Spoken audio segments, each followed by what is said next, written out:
दुमका में पेट्रोल छिड़ककर अंकिता को जलाकर मार डालने की वारदात पर जब पूरा देश उबल रहा है, तब उसी जगह से एक और शर्मनाक वारदात सामने आई है। दुमका जिले के जामा थाना इलाके में रहने वाली एक नाबालिग लड़की से कई बार रेप के बाद उसकी हत्या कर दी गई। आरोपी अरमान अंसारी को गिरफ्तार कर लिया गया है। इसके साथ ही इस मामले में पॉक्सो एक्ट लगा दिया गया है, यानी मामले की सुनवाई विशेष कोर्ट में होगी। इस बीच बाबूलाल मरांडी और लुइस मरांडी पीड़ित आदिवासी परिवार से मिलने पहुंचे। यहां पर उन्होंने स्थानीय प्रशासन के साथ साथ हेमंत सरकार पर निशाना साधा। राज्य को पूरे से गुंडा, मवाली, दलाल, बिचौलियों के हाथों सौंप रखे हुए, क्योंकि ये लोग पैसा वसूलते हैं और उनके यहाँ तक पहुँचाते हैं। नूर मुस्तफा भी वही काम करते हैं। प्रत्येक ट्रकों से, पत्थर के ट्रक से, कोयला के ट्रक से, बालू के ट्रक से, ये कौन नहीं जानता है। और वैसे लोगों को पता से तो न्याय कहाँ मिलेगा। इसलिए मैं बार बार कहता हूँ कि इस राज्य के जो मुख्यमंत्री है या तो अपराधियों को संरक्षण दे रहे हैं या अपराधियों से घिरे हुए हैं। बाबूलाल मरांडी ने घुसपैठियों की एनआईए जांच की भी मांग की।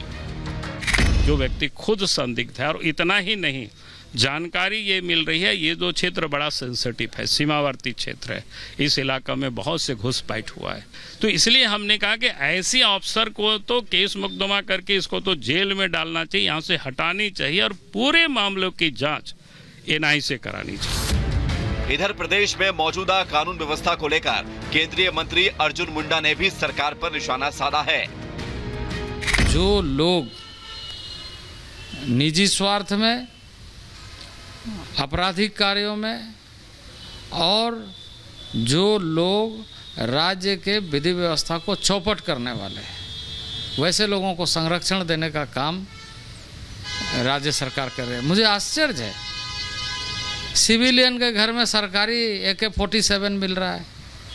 ये किस तरह की व्यवस्था है, किस तरह का कानून है।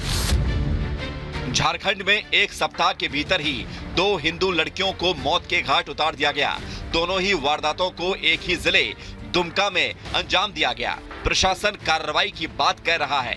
हेमंत सोरेन अपनी सरकार बचाने में जुटे हुए हैं। ऐसे में सवाल यही है कि आखिर प्रदेश का क्या होगा। Bureau report, Republic Bharat.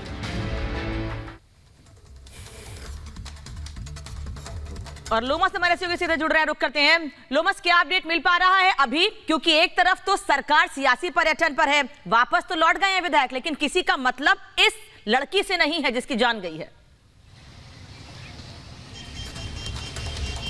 बिल्कुल अनामिका, आपने साफ कहा है कि यहाँ पर जो महिलाएं हैं वो अपने आप को सुरक्षित महसूस नहीं कर रही। आपने देखा है कि 10 दिन के भीतर 2 घटनाएं होती है। एक जहां अंकिता को उसके घर में ही जला दिया जाता है, तो दूसरी बच्ची को पेड़ से लटका दिया जाता है। और साफ तौर पर जिस तरीके से मुख्यमंत्री बयान दे रहे हैं, तो उससे तो यही लग रहा है कि जो झारखंड में महिला सुरक्षा को लेकर के जो झारखंड की सरकार है वो नाकामयाब है। तो कहीं ना कहीं जो महिलाएं हैं वो अपने आप को असुरक्षित महसूस करते हुए नजर आ रही है। आपको मैं बता दूं कि जिस तरीके से ये घटना हुई, आदिवासी बच्ची को पेड़ से लटका दिया जाता है, तो कहीं ना कहीं आप देख सकते हैं एक घटना पूरी तरीके से, एक घटना के मामले पूरी तरीके से सुलझाए नहीं गए, तो दूसरा घटना हो जाता है। तो कहीं ना कहीं अब एक तो सरकार की क्या कार्य प्रणाली है उस पर भी सवाल यहाँ पे उठाया जाता है, और दूसरे प्रकार से जो पुलिस व्यवस्था है उस पर भी कई सवाल यहाँ पे उठ खड़े होते हैं। जी बिल्कुल लोमस, लगातार आप जिस तरीके से आप ये तस्वीरें दिखा रहे हैं, लेकिन सबसे बड़ा सवाल अभी हेमंत सोरेन का लेटेस्ट जो बयान आया, कहते हैं घटनाएं होती रहती हैं, घटनाएं बताकर नहीं आती हैं। लेकिन जब आप तमाम विधायकों के साथ में पर्यटन पर रहेंगे और सरकार यानी कि सूबे के मुखिया ये अगर जुबान बोलेंगे, तो जनता भरोसा कैसे कर पाएगी आपके ऊपर? बिल्कुल, जिस तरीके से हेमंत सोरेन का बयान आया है उससे तो यही लगता है कि उनको किसी जो आम नागरिक है उनकी फिक्र ही नहीं। जो महिलाओं की सुरक्षा की अगर बात करें तो महिलाओं की सुरक्षा की उनको सरोकार ही नहीं। पूरी तरीके से नाकामयाब यहाँ पर सरकार दिख रही है। तो कहीं ना कहीं आप देख सकते हैं जिस तरीके से ये घटनाएं लगातार हो रही है। 10 दिन के और लोमस, 10 दिन के भीतर आप ठीक कह रहे हैं, 10 दिन के भीतर जो 2 घटनाएं हुई हैं, खासतौर पर बेटियां सुरक्षित नहीं है झारखंड में, ये मैसेज जरूर जा रहा है। ऐसी बातें निकलकर सामने जरूर आ रही हैं।